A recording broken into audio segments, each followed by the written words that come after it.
So next is the chapter 31, which is about the alternating currents. So today we'll be diving on this topic. So this is a fundamental or essential topic in electricity or in the physics, and it is essential for understanding how most of our electrical systems work. So I am Cyrus and Bakaltos, and I will be guiding you through this discussion.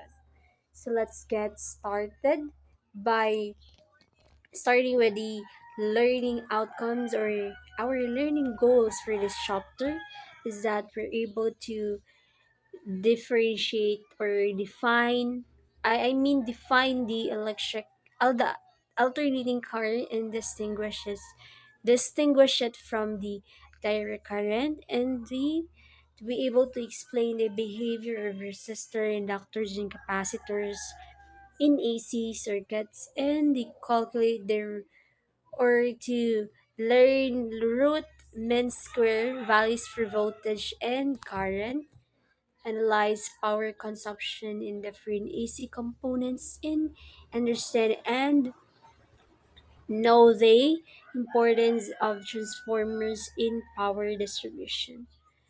So let's begin by understanding what alternating current really is.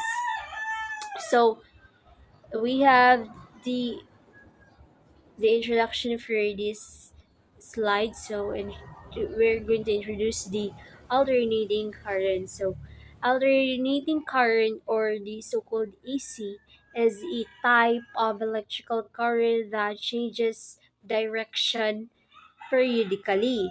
So it is very unlike to the direct current, which flows in one direction only. So the AC, or alternating current, reverses its direction at regular intervals. So next is that, do we have a example of device at home that uses alternating current? So the answer is that we do have. We have the electric fan, our refrigerator, and even our phone charger. Uses alternating current from the wall outlet. So we have the historical developments of it. So here we have Edison supported direct current, while George Westinghouse supported for alternating current. So Westinghouse argued that alternating current was more efficient for long distance transmission because it could be step up or down using a transformer. So why high voltage better for long distance transmission? Because it reduces current. So it minimizes the power loss due to resistance, or what we call the I squared R losses. So eventually the alternating current became the standard for power distribution. Next is that we have the root mean square value. So when we talk about alternating current, we often use the root mean square value. So for example, even though the peak voltage from a wall socket is about 170 volts, the RMS voltage is 120 volts. So this root mean square value give us the way to compare the alternating current to direct current in terms of their power delivery. So think of it like this, like the RMS value is equivalent the direct current voltage that would deliver the same power. So next is the resistor in an AC circuit. So in this slide, so when a resistor is connected to an alternating current source, the voltage and current are in phase. So that means they reach their maximum and minimum values at the same time. So where the Ohm's law still applies, so which the V is equals to IR. So the resistance doesn't change with frequency. So resistors behave the same in the alternating current and direct current in terms of power dissipation. Next is the inductor in the AC circuit. So let's talk about inductors. So in an alternating current circuit, the voltage across an inductor leads the current by 90 degrees. So the opposition to current is called inductive reactance, given by the formula of which is the angular frequency. So as frequency increases, the inductor resists more.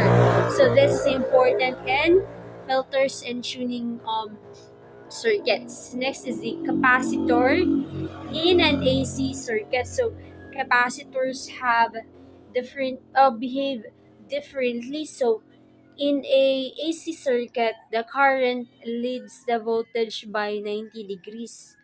So the opposition here is called capacitive reactance.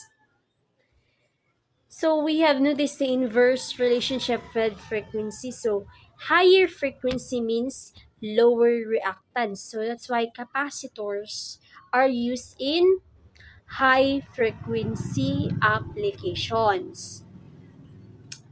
Next is the power in a resistor. So in a purely resistive alternating current circuit, the voltage and current are in phase. So the power is always positive. So the formula for instantaneous power is P is equals to VI, and the average power is not zero.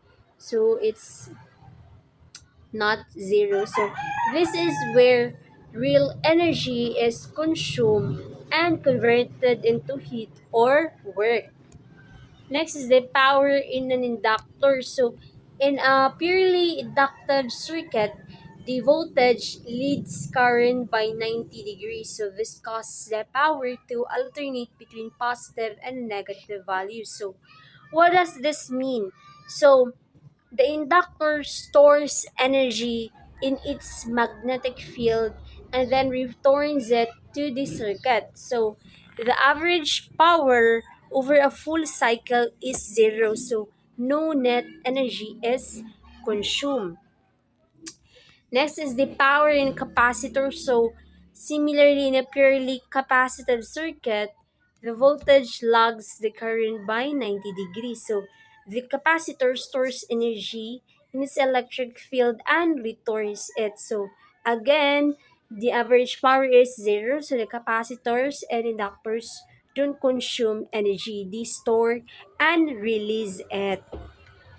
Next is the power in a general AC circuit. So, in real world circuits, we often have a mix of resistors, inductors, and capacitors. In such cases, the voltage and current are not perfectly in phase, but there's still some average power consumed. So, mainly due to the resistive components. So, this is why we use concept like power factor to measure how effectively power is being used. So then the last one is about the transformers. So this means that transformers are essentially in AC systems, so they allow us to step up the voltage for transmission and step it down for safe use in homes. So they work in the principle of electromagnetic induction and only function with the alternating current. So that's another reason why AC won over the direct current, the power distribution debate. So, in conclusion, it means that AC changes direction periodically, unlike the direct current. The resistor, inductors, and capacitors behave differently in the alternating current circuits, and power in resistors is real and consumed in inductors and capacitors. It is stored and returned. And lastly, transformers are crucial for efficient power transmission and only work with alternating current. So that's the end of our discussion in this chapter. So thank you for listening and watching this video. That's all. Thank you. Bye.